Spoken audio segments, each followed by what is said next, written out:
انجمن طلبہ جامعہ کراچی کے زیر اہتمام منعقد ہونے والی ادبی عدالتیں بڑی خاصے کی چیز ہوتی تھی۔ ایک ادبی عدالت میں ابن صفی ملزموں کے کٹہرے میں کھڑے تھے۔ ابن صفی پاکستان میں جاسوسی ادب کے بے تاج بادشاہ تھے۔ اپنی طرز کے آپ ہی موجد، آپ ہی خاتم۔ نہ ہوا پر نہ ہوا میر کا انداز نصیب، ذوق یاروں نے بہت زور غزل میں مارا۔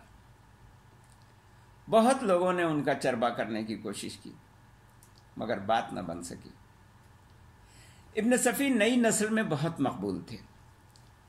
جامعہ کراچی کی ادبی عدالت میں ان پر مقدمہ چلا تو عدالت یعنی سماعت گاہ فنون کھچا کھچ بھری ہوئی تھی۔ حتیٰ کہ نشستوں اور اسٹیج کے درمیان جو تھوڑی سی خالی جگہ ہوتی ہے وہاں پر بھی طلبہ و طالبات اپنے گاؤن بچھا کر بیٹھ گئے تھے۔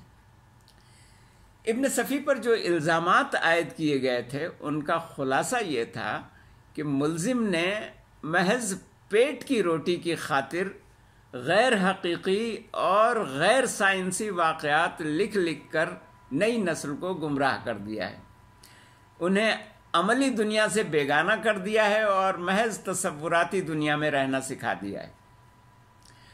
عدالت سے جس سزا کی استدعا کی گئی تھی وہ 6 سال کی مدت پر محیط تھی۔ ملزم کو 2 برس کے لیے شعبہ طبیعیات میں اور 2 برس کے لیے شعبہ کیمیا میں اور 2 برس کے لیے شعبہ حیوانیات میں داخل کر دیا جائے۔ ظاہر ہے کہ طالب علموں کی نظر میں اس سے بڑی سزا اور کیا ہو سکتی تھی۔ اس ادبی عدالت کے جج خوش قسمتی سے جسٹس قدیر الدین احمد تھے جو بڑا عمدہ ادبی ذوق رکھتے تھے، اور شفیع نقی جامعی حسب معمول وکیل استغاثہ تھے۔ ان کے معاون تھے انجم رفعت اللہ خان، اور ملزم کی طرف سے وکیل صفائی تھے زاہد حسین بخاری، اور عدالت کے پیشکار تھے جناب کلیم چغتائی۔ شفیع اس ادبی عدالت میں بڑی تیاریوں کے ساتھ آئے تھے۔ اپنے ساتھ ابن صفی کے کوئی 40-50 ناول ڈھو کر لائے تھے جن کا ڈھیر عدالت میں اپنے روسٹرم کے ساتھ نیچے فرش پر لگا لیا تھا۔ ہر ناول میں نشان کے طور پر کاغذ کی پرچیاں لگی ہوئی تھی۔ استغاثہ کی طرف سے ملزم پر لگائے ہوئے الزامات میں سے ہر الزام پر دلائل دیے جاتے، پھر شواہد کے طور پر نشان زدہ ناول کا صفحہ کھول کر عدالت کے حضور پیش کر دیا جاتا۔ ان پر جسٹس قدیر الدین احمد ایک نظر ڈالتے اور پھر عدالت کی میز پر ایک طرف رکھ لیتے۔ آخر یہ سارا ڈھیر عدالت کی میز پر منتقل ہو گیا۔ ایک موقع پر شفیع نے ایک ناول پیش کرتے ہوئے عدالت سے کہا کہ میلارڈ، اس ناول کے فلاں فلاں صفحات پر ملزم نے تحریر کیا ہے کہ اس کے ناول کا ہیرو اپنی ناک میں اسپرنگ لگا کر حلیہ تبدیل کر لیتا ہے۔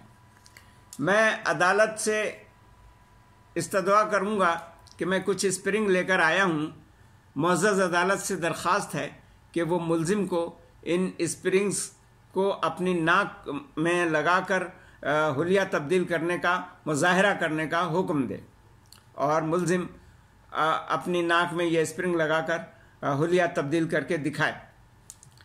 شفیع نے اپنے کوٹ کی دائیں جیب سے کچھ ایسے اسپرنگ نکالے جو اس زمانے میں فوم کی جگہ صوفوں کے اندر لگائے جاتے تھے۔ یہ سائز میں بہت بڑے بڑے اسپرنگ ہوتے تھے۔ پورا آرٹس آڈیٹوریم قہقہوں سے گونج اٹھا، اور تالیوں سے تو اتنی دیر تک گونجتا رہا کہ عدالت کو آرڈر آرڈر کہہ کر کے عدالت کا نظم و نسق بحال کروانا پڑا۔ ملزم نے اپنے کٹہرے میں بیٹھے بیٹھے وہیں سے کہا کہ یہ تو آپ اونٹ کی ناک کے اسپرنگ اٹھا لائے۔ یہ سنتے ہی شفیع نے اپنے کوٹ کی بائیں جیب میں ہاتھ ڈالا اور کہا کہ میلارڈ، مجھے ملزم کی اس ذہنیت کا پہلے سے اندازہ تھا، لہٰذا میں چھوٹے اسپرنگ بھی لایا ہوں۔ اب شفیع نے بال پوائنٹ کے اندر جو چھوٹے اسپرنگس ہوتے ہیں بال پوائنٹ سے نکالے ہوئے ان اسپرنگس کا ڈھیر میز پر لگا دیا۔ لوگ تجسس میں تھے کہ اب دیکھیے کیا ہوتا ہے، مگر ملزم کو اس مصیبت سے معزز عدالت نے یہ کہہ کر نکالا کہ عدالت پہلے ان اسپرنگس کو کیمیائی تجزیے کے لیے لیبارٹری بھجوائے گی۔ جب یہ ثابت ہو جائے گا کہ ان اسپرنگز میں ملزم کی ناک کو نقصان پہنچانے والا کوئی خطرناک کیمیکل نہیں لگایا گیا ہے، تب ملزم عملی مظاہرہ کر کے دکھائے گا۔ یہ کہہ کر جسٹس قدیر الدین احمد نے سارے اسپرنگز بٹور کر اپنی طرف کر لیا۔ اسی دوران میں جامعہ کراچی کے ایک خبطی طالب علم کو ابن صفی کے ناولوں کے نتیجے میں بننے والے ناول زدہ نوجوان کے طور پر پیش کیا گیا، جس پر دلچسپ جرح بھی کی گئی۔ اس قسم کے خبطی لڑکے ہر دور میں اور ہر تعلیمی ادارے میں مل جاتے ہیں۔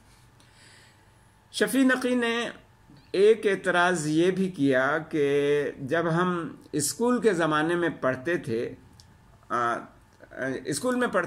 اور یہ ناول پڑھتے تھے تو ابن صفی کے ناولوں کا ہیرو عمران اس وقت بھی جوان تھا۔ جب ہم کالج میں پہنچے تب بھی وہ جوان ہی رہا۔ اب ہم یونیورسٹی سے فارغ ہو کر جا رہے ہیں، مگر عمران ہے کہ اب بھی جوان ہے، اور ہمیں یقین ہے کہ ہم بوڑھے ہو جائیں گے، مگر ابن صفی کا عمران ویسے کا ویسا تنومند و توانا جوان بلکہ نوجوان رہے گا۔ میلارڈ، میں معزز عدالت کے توسط سے ملزم سے یہ پوچھنا چاہتا ہوں کہ آخر عمران کی عمر کیوں نہیں بڑھتی، عمران بوڑھا کیوں نہیں ہوتا؟ اس پر ابن صفی کے منہ سے نکل گیا کہ اگر عمران بوڑھا ہو گیا تو مجھے کما کر کون کھلائے گا؟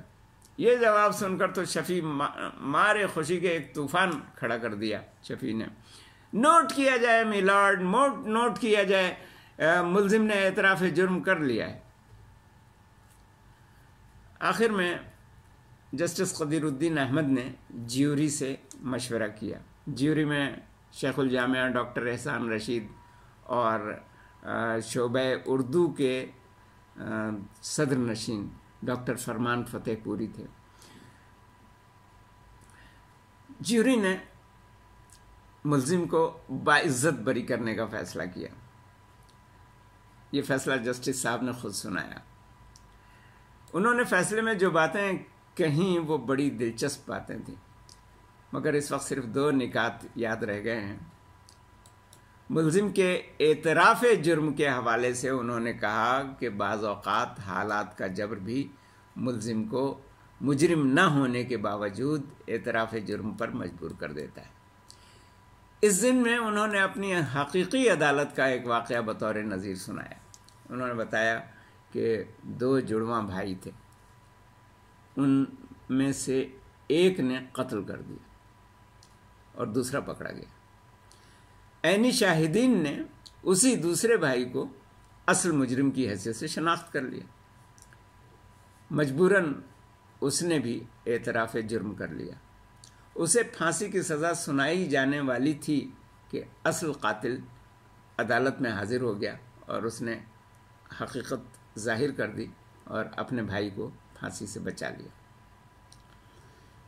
غیر سائنسی اور غیر حقیقی واقعات کے الزام سے متعلق انہوں نے یہ فیصلہ دے کر ملزم کو باعزت بری کیا کہ یہ ادبی عدالت ہے، اس عدالت سے سزا صرف ادب کے قوانین کی خلاف ورزی پر دی جا سکتی ہے، سائنس کے قوانین کی خلاف ورزی پر نہیں۔ سائنسی اور ادبی قوانین میں فرق واضح کرنے کے لیے انہوں نے ایک نہایت دلچسپ مثال دی۔